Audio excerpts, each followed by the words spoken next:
Hello दोस्तों, daily mains answer writing के session में आपका स्वागत है।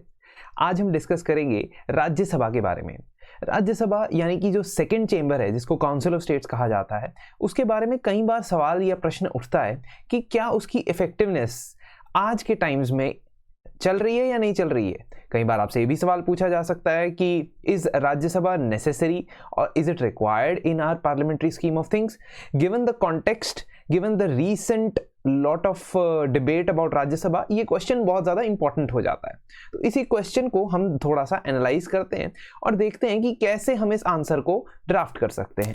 अब क्रिटिकली एग्जामिन लिखा है, चीज़ों के बारे में समझना है हमें। जब कभी भी डायरेक्टिव आपको लिखा मिला हो क्वेश्चन के अंदर, तो वो बस ये डिटरमिन करता है कि किस चीज़ पे आपने ज़्यादा एम्फेसिस देना है और किस चीज़ पे आपने थोड़ा सा कम एम्फेसिस देना है। कहने का मतलब, जब आपको क्रिटिकली एग्जामिन या क्रिटिकली एनालाइज करने के लिए बोला जाए, तो उस सिनारियो के अंदर आपको थोड़े से नेगेटिव पॉइंट्स के ऊपर ज़्यादा ध्यान देना होता है। कई क्वेश्चंस या कई सिचुएशंस में ऐसा पॉसिबल नहीं होता है, तो नहीं ज़रूरी है करना, है ना। किसी अच्छी चीज़ को क्रिटिकली एग्जामिन करने के लिए बोला जाए तो उसमें तो आपके पॉजिटिव पॉइंट्स ज़्यादा ही होंगे, ठीक है, और नेगेटिव पॉइंट्स कम ही होंगे। फॉर एग्जांपल, इमोशनल इंटेलिजेंस जैसी चीज को अगर क्रिटिकली एग्जामिन करने के लिए बोल दिया जाए तो आपके पास कम नेगेटिव पॉइंट बचेंगे। इसीलिए कोई ये one size fit all approach नहीं है। कहने का मतलब, it will not be applicable universally, exceptions हमेशा होंगे, लेकिन आमतौर पे ज्यादातर अगर आपके पास क्वेश्चन क्रिटिकली एग्जामिन करने के लिए आते हैं तो आपको नेगेटिव पॉइंट्स थोड़े से ज्यादा हाईलाइट करने चाहिए as compare to the positive points. But positive point भी होंगे उस आंसर में, क्योंकि आपने एग्जामिन करना है किसी चीज को। तो अब राज्यसभा को अगर हमने क्रिटिकली एग्जामिन करना है एज अ सेकेंड चेंबर, तो हमें अगेंस्ट यानी कि स्टेटमेंट के अगेंस्ट और स्टेटमेंट के साथ, यानी राज्यसभा के सपोर्ट और राज्यसभा के अगेंस्ट आर्ग्यूमेंट्स तैयार करने। और जिस तरीके से हम इस आंसर को लिखेंगे उसमें बेटर यही होगा कि आप थोड़े से शॉर्टकमिंग्स या ड्रॉबैक्स पहले बता दें और उसके बाद पॉजिटिव में जाए। देखो, ग्राफ इस तरीके से जाएगा क्वेश्चन का, आपके आंसर का। ये नहीं कि आपने पहले बहुत अच्छी चीजें बता दी और फिर उसके बाद आपने आर्ग्यूमेंट्स अगेंस्ट दे दिए। कहने का मतलब है कि आपका ये जो अप्रोच है वो डिटरमिन करता है कि आपसे कौन सा डायरेक्टिव पूछा गया। अदरवाइज कंटेंट तो सबके पास ही होता है। तो Rajya Sabha as the second chamber of parliament का इंटेंशन क्या है? Its intention is to become a permanent house. As we know कि कभी डिसॉल्व नहीं होती है राज्यसभा। रिविजनरी हाउस कि लोकसभा या किसी लोकसभा के द्वारा पास किए बिल्स का रिवाइज करना, उनको चेक करना, and offering a degree of continuity in the policies और लॉज। इस चीज को ध्यान में रखते हुए लोकसभा या काउंसिल ऑफ स्टेट्स को गठित किया गया था। It was established keeping in mind all these things। अब आर्ग्यूमेंट्स अगेंस्ट क्या क्या आप देंगे इसमें, यानी राज्यसभा के की जो फंक्शनिंग है उसमें क्या क्या प्रॉब्लम्स आ रही हैं वो आपने हाईलाइट करनी है। अब यहाँ पे आप या तो सीधे सीधे लाइन लिख लो, पॉइंट लिख लो, लेकिन बेहतर अप्रोच ये होता है कि आप सब हेडिंग्स लिख लो। अब मान लीजिए आपके पास 20 क्वेश्चंस हैं एग्जाम के अंदर, मान क्या लीजिए होते ही हैं in the mains exam, you have 20 questions, 3 hours you have got। in that maybe not in all the 20 answers you won't be able to give the sub headings, लेकिन 20 में से 10 से 12 आंसर में अगर आप सब हेडिंग से क्लैरिटी से लिख लेते हो आंसर को, तो आपका एक प्रेजेंटेशन का तरीका जो है वो बहुत ज्यादा अपीलिंग हो जाएगा एग्जामिनर के लिए। हो सकता है वो इंटरनल जो आपने चीजें लिखी है उसे ना देखे और आपके पॉइंट देख के आपको मार्क्स दे दे। तो इसीलिए आपका बेहतर सब हेडिंग लिखना बहुत ज्यादा इंपॉर्टेंट होता है। तो यह आर्ग्यूमेंट अगेंस्ट में सबसे पहला आर्ग्यूमेंट क्या है राज्यसभा के खिलाफ, कि वो एसिमेट्रिकल फेडरलिज्म को जन्म देता है। एसिमेट्रिकल फेडरलिज्म का मतलब यहां पे ये है कि हॉरिजॉन्टली कंपेयर करें, यानी स्टेट टू स्टेट कंपेयर करें, तो राज्यसभा की अंदर अलग अलग स्टेट्स की सीटें अलग अलग हैं डिपेंडिंग ऑन द पॉपुलेशन। तो अगर कोई स्टेट बहुत ज्यादा पॉपुलेशन वाला है तो उसकी जो इंपॉर्टेंस है, सिग्निफिकेंस है, वो अपने आप बढ़ जाती है, और जो स्टेट कम पॉपुलेशन वाला स्टेट है उसकी सिग्निफिकेंस कम रह जाती है। तो इसका मतलब थोड़ी एसिमेट्री आ जाती है स्टेट टू स्टेट, और ये प्रॉब्लम राज्यसभा के साथ भी है, लोकसभा के साथ भी है। लेकिन यूएस के अंदर या बाकी कुछ कंट्रीज के अंदर जो सेनेट होती है, यानी जो अपर हाउस होता है, उसमें इक्वल रिप्रेजेंटेशन होती है हर स्टेट की। तो शायद ये एक तरीका है जो हमारे यहाँ एक एसिमेट्री को जन्म देता है। दूसरा, लोकल कंस्टिट्यूएंसी से राज्यसभा के एमपीज का डिस्कनेक्टेड रहना।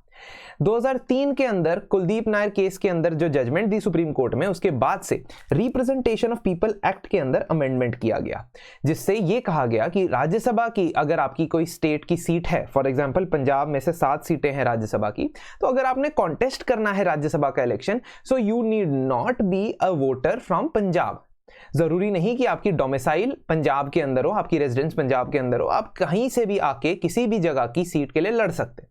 अब इससे क्या प्रॉब्लम हो गई? इससे यह हुआ कि जो राज्यसभा का मेंबर है वो पंजाब से रिप्रेजेंट कर रहा है, पंजाब को रिप्रेजेंट कर रहा है, लेकिन हो सकता है वो पंजाब में रहता ही ना हो, तो ये एक डिस्कनेक्ट हो गया आपके लोकल कंस्टिट्यूएंसी के साथ।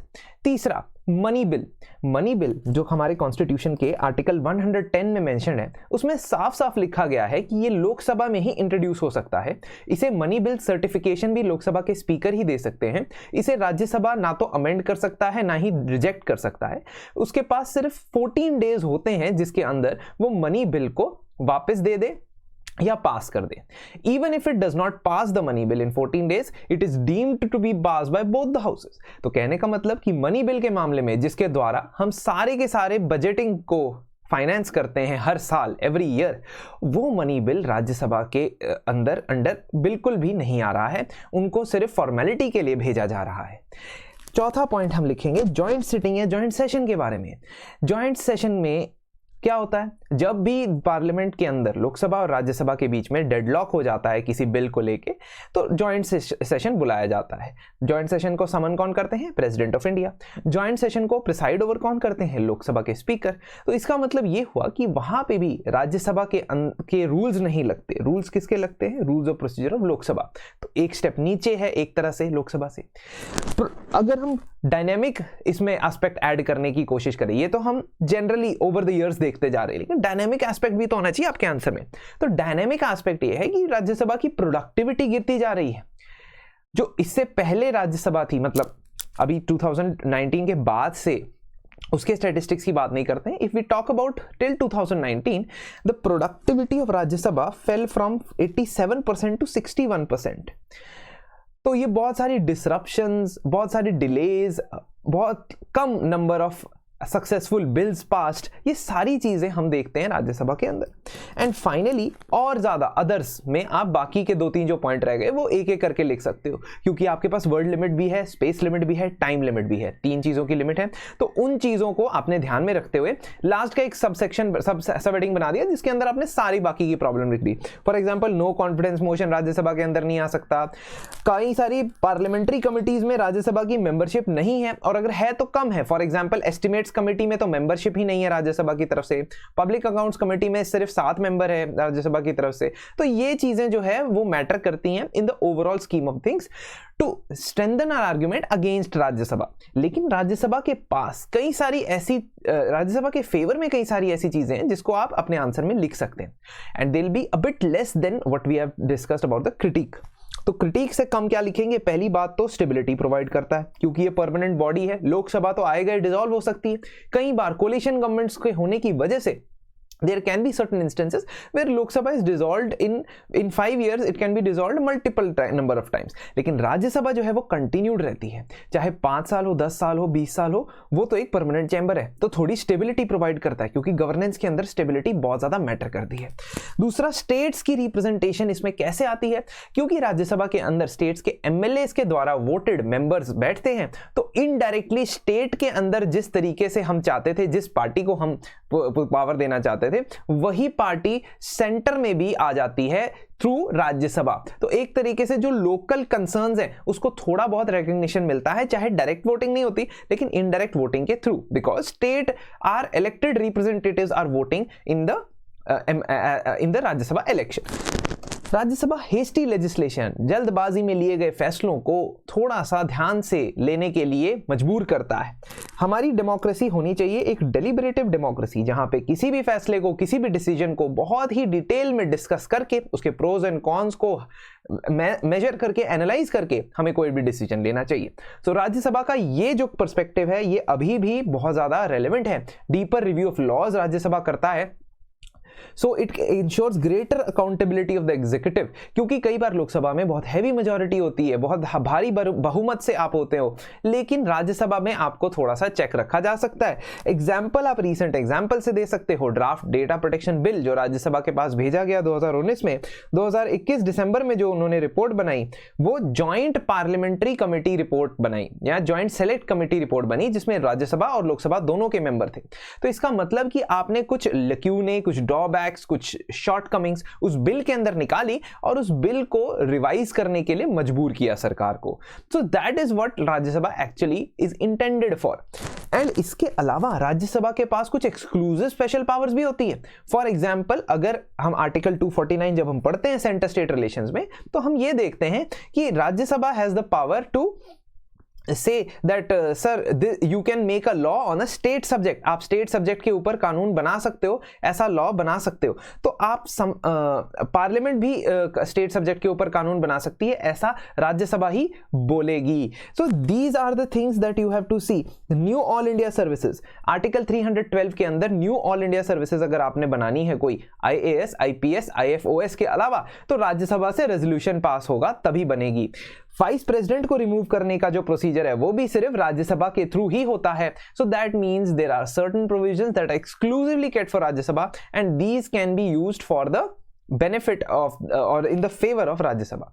अब आगे जाते हुए हम कंक्लूड कैसे करेंगे, देखिए हमेशा हर आंसर को एक लाइन वाले कंक्लूजन से एंड करना जरूरी नहीं होता है। कई बार आप 2-3 लिस्ट ऑफ सजेशंस देके भी उस आंसर को कंक्लूड कर सकते हो। ये वे फॉरवर्ड या गोइंग अहेड वाला जो पॉइंट है ये आप लिख सकते हो, ठीक है।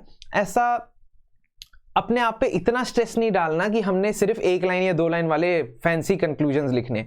अब जब एग्जामिन करते हो किसी चीज को, तो फिर आप उसके बारे में थोड़ा सा एडिशनल अपना इनपुट देते हो कि इस चीज को ठीक करने के लिए, जैसे आप एग्जामिनर हो तो आप उसको इनपुट दोगे कि जो प्रेजेंट सिचुएशन है, सिनेरियो, उसको ठीक करने के लिए क्या करना चाहिए। आपसे डायरेक्टली नहीं पूछा है, लेकिन अपनी तरफ से 2-3 फॉरवर्ड लुकिंग सजेशंस आप दे सकते हो। आप कह सकते हो कि आगे जाते हुए इक्वल रिप्रेजेंटेशन टू स्टेट्स दी जा सकती है, नॉमिनेशन की प्रोसेस को बेटर और वाइडर किया जा सकता है। हमें पता है 12 नॉमिनेटेड मेंबर्स होते हैं राज्यसभा के अंदर, तो वो 12 नॉमिनेटेड मेंबर्स को अगर आप 20 कर लें और भी अलग अलग डाइवर्स फील्ड से, सोशल सेक्टर से, एनजीओ से और ज्यादा लोगों को आप नॉमिनेट करें, एंड वो भी एक प्रॉपर प्रोसेस के थ्रू।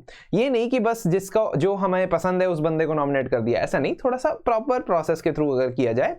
राज्यसभा को मनी बिल को एक बारी अमेंड करने के लिए अलाउ कर दिया जाए, यानी जैसे हम सस्पेंसिव वीटो कहते हैं कि प्रेसिडेंट के पास होती है, कि प्रेसिडेंट के पास जब भी कोई बिल आता है वो एक बार एटलीस्ट रिकंसिडरेशन के लिए भेज सकता है, वैसे ही मनी बिल के पर्सपेक्टिव में शायद राज्यसभा को एक बार उसे अमेंडमेंट्स के साथ रिटर्न करने की इजाजत दे देनी चाहिए, क्योंकि ये बजटरी मामला है, बजट का मामला है। तो इसमें आप थोड़ी सी स्क्रूटनी और बढ़ा सकते हो, राज्यसभा की पावर्स को थोड़ा सा और इंक्रीज कर सकते हो। तो इस तरीके से अगर आप इस आंसर से डील करेंगे तो आई एम श्योर कि आपका जो ये आंसर है काफी बेहतर हो जाएगा। So allow Rajya Sabha to amend money bill once and if it is returned again then let it be deemed passed by both the houses. तो इस तरीके से आप अपने आंसर को कंक्लूड कर सकते हैं और आपका जो आंसर है काफी बेहतर हो जाएगा। नेक्स्ट सेशन तक के लिए थैंक यू।